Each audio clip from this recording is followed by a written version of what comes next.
نیا سال آ گیا تو پھر کیا کریں بھائی؟ نیا سال آ گیا تو آپ کیوں کود رہے ہیں؟ آپ کیوں ناچ رہے ہیں؟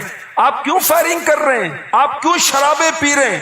کیوں ادھم بازی مچا رہے ہیں؟ بھائی کیا ہو گیا؟ نہیں، نیا سال آ گیا تو نیا سال آیا نا، نیا سال آیا تو اب کیا کریں؟ پچھلا سال میں نے کیسے گزارا غور کریں، اپنا محاسبہ کریں، آئندہ سال میں نے کیسے گزارنا ہے اس کی پلاننگ کریں۔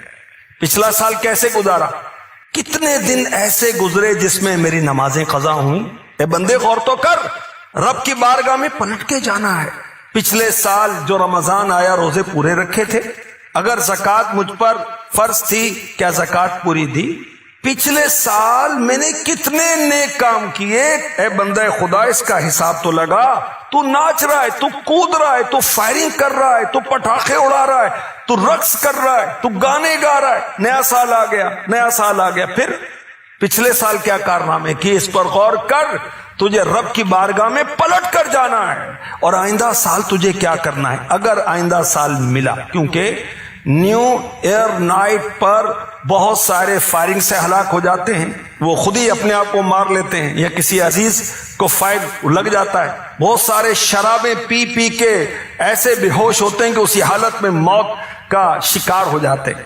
ہمارے اسلاف اپنا محاسبہ کیسے کرتے تھے؟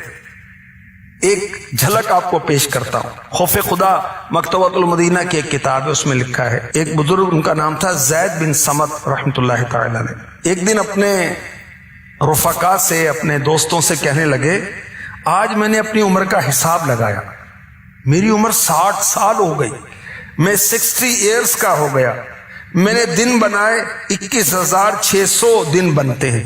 میں سوچنے لگا اگر روز میں نے ایک گناہ کیا ہو تو 21,600 گناہ لے کر میں قیامت کے دن حاضر ہوں گا، میں حساب کیسے دوں گا؟ یہ کہنے کے بعد سر سے امامہ اتارا اور رونے لگے، بہت روئے، اتنا روئے کہ بے ہوش ہو گئے، اور کچھ دیر کے بعد افاقہ ہوا، نہیں ہوش میں آئے، پھر رونے لگے، اور روتے روتے ان کا انتقال ہو گیا۔ یہ دیکھیں اللہ کے نیک بندے اپنا حساب کتاب کرتے تھے۔ ہم بزنس پارٹنر کے ساتھ حساب کتاب کرتے ہیں، ہم اپنے ملازمین کے ساتھ حساب کتاب کرتے ہیں، دیگر دنیاوی معاملات کے حساب کتاب کرتے ہیں، گھر کے خرچے کا حساب کتاب کرتے ہیں۔ اللہ کے بندے اپنا حساب تو کر، تو نے کیا کمایا، کیا کھویا، پورا سال گزرنے والا ہے، کیا نیکی کی، کیا بدی کی، آگے کے لیے کیا بھیجا۔ وَلْتَنْظُرْ نَفْسٌ مَا قَدَّمَتْ لِغَدٍ، ہر انسان، ہر نفس سوچے کہ اس نے آخرت کے لیے، آگے کے لیے کیا بھیجا۔ ابھی موت واقع ہوگی، ابھی میں نے قبر میں جانا ہے، ابھی قیامت قائم ہوگی، 50,000 سال کا دن ہوگا، کوئی جہنم میں جائے گا، کوئی جنت میں جائے گا۔ غور تو کر تو نے کیا عمل کیے۔ قرآن پاک میں ارشاد ہوتا ہے، اور یہ کہ یہ ہے میرا سیدھا راستہ تو اس پر چلو، اور راہیں نہ چلو کہ تمہیں اس کی راہ سے جدا کر دیں گی۔ یہ تمہیں حکم فرمایا کہ کہیں تمہیں پرہیزگاری ملے۔ تو کیا کہا گیا کہ دوسروں کے راستے پر نہ چلو۔ ہمیں ہمارا رب فرما رہا ہے دوسروں کے راستے کون سے ہیں؟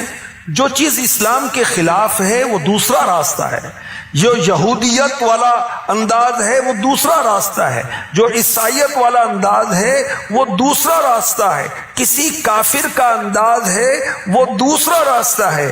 اسلام کے خلاف چلیں گے تو یہ دوسرا راستہ ہے۔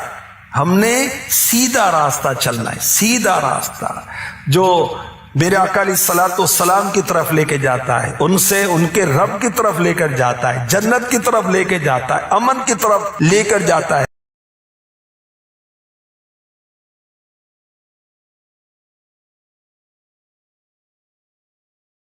Subscribe to my channel.